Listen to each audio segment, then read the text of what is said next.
Parti d'un rêve pour changer de vie, ou bien créatif depuis toujours, il existe autant de parcours que de personnes. Chacune d'entre elles ont un point commun, la passion. Bonjour, je m'appelle Bettina, j'ai 23 ans et je vais vous présenter ma passion pour l'urban sketch. Alors avant ça, je vais rapidement me présenter. Après le lycée, j'ai commencé une licence de psychologie, que j'ai terminée d'ailleurs à l'université de Rouen. J'ai par la suite essayé d'obtenir un master que malheureusement ou non, au final, je n'ai pas obtenu. J'ai décidé de rebondir après ça en me lançant dans une mission de volontariat avec le Corps européen de solidarité. Et donc je suis partie 10 mois à Plasencia, en Extrémadure, en Espagne.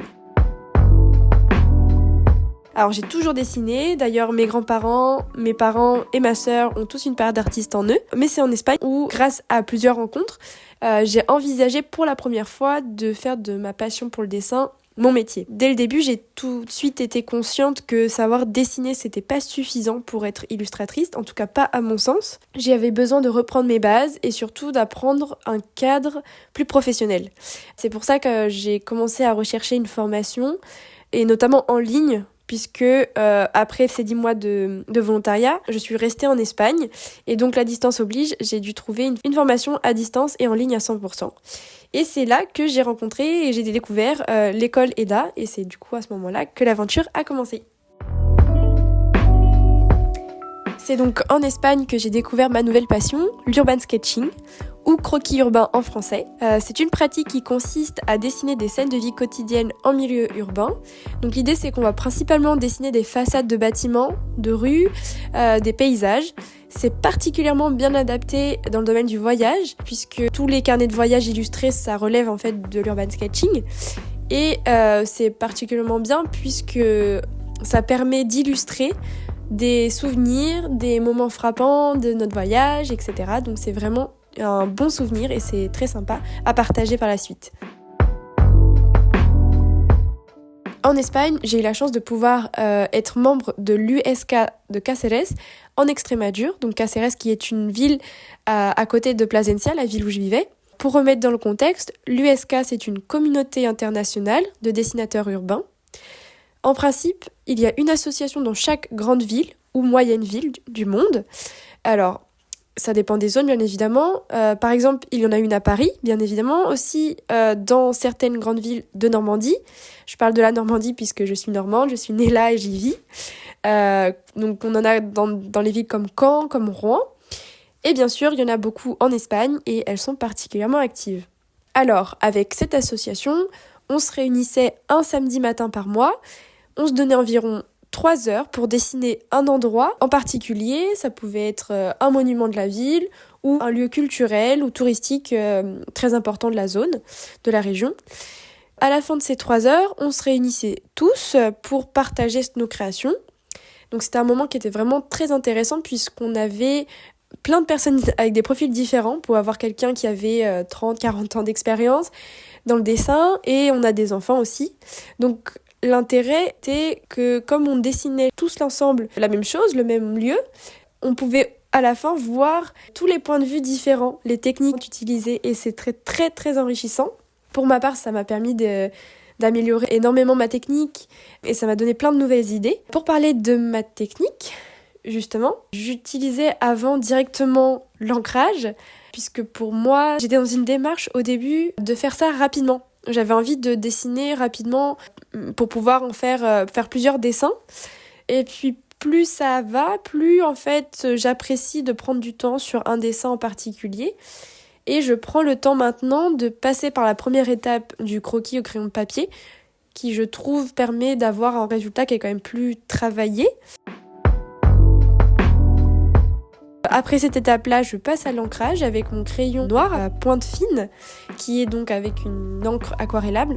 Puisqu'après, je passe à ma technique préférée, l'aquarelle, qui est très facile à utiliser lorsqu'on voyage, donc c'est pour ça en particulier que je l'ai choisie. Et justement, je disais que de voir les autres artistes, ça m'a permis d'améliorer ma technique et de me donner des idées, puisque depuis peu, j'utilise aussi le crayon de couleur par-dessus l'aquarelle. Je trouve que ça donne un petit plus aux couleurs, ça réveille un petit peu le dessin et je trouve ça vraiment très sympa. Donc voilà, mon style est en évolution, j'expérimente et je découvre de nouvelles choses, donc voilà, j'ai hâte de voir comment ça va évoluer aussi. Ensuite, une chose qui m'a beaucoup apporté l'urban sketching, c'est d'être beaucoup plus observatrice. Je regarde beaucoup plus les détails qu'avant, en particulier quand je vais me promener dehors, dans des grandes villes. Ça peut être ma propre ville que j'ai redécouvert en rentrant chez moi par la suite. Et ça m'a aussi permis de lever plus la tête. Alors je m'explique, je trouve que moi, en tout cas personnellement, mais ça a l'air d'être le cas pour pas mal de personnes, quand on se promène, on regarde soit devant soi, soit ses pieds, et au final on loupe beaucoup de détails en l'air qui sont vraiment très jolis et qui viennent raconter d'autres histoires. Donc ça c'est un petit plus aussi que j'ai commencé à faire depuis que je dessine voilà, les bâtiments comme ça. Alors, toujours grâce à cette association dans laquelle j'étais en Espagne, j'ai pu rencontrer des personnes, des artistes qui partageaient beaucoup leurs dessins, leur expérience à travers les réseaux sociaux, notamment avec Instagram. Et j'ai voulu moi aussi commencer à présenter tout ça, notamment pour les personnes qui étaient restées en France, mes amis, ma famille, mais aussi pour pouvoir toucher de nouvelles personnes qui seraient intéressées aussi par l'illustration tout comme moi. Et j'ai transformé mon compte que j'avais créé dans un premier temps pour mon volontariat en compte artistique, et donc ce compte s'appelle Almart, et je vais vous expliquer pourquoi. J'ai voulu créer une petite histoire, celle d'une petite âme qui voyage à mes côtés. Alors Alma, c'est parce que Alma ça veut dire âme en espagnol, d'où ce choix de prénom. Alors, en effet, quand vous regardez tous mes dessins, mes illustrations d'urban sketch, il y a toujours une petite silhouette qu'il faut retrouver dans le décor. C'est une idée que j'ai trouvée assez sympa parce que ça crée un petit mystère en fait dans tous mes dessins. Ça crée aussi un lien entre mes dessins, entre mes illustrations, et ça permet aussi d'impliquer plus l'observateur.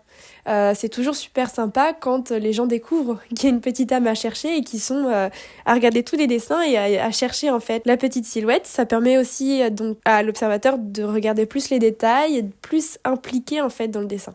Voilà, de voyager un peu plus encore avec moi. Et ça c'est vraiment, je trouve, quelque chose de très sympa.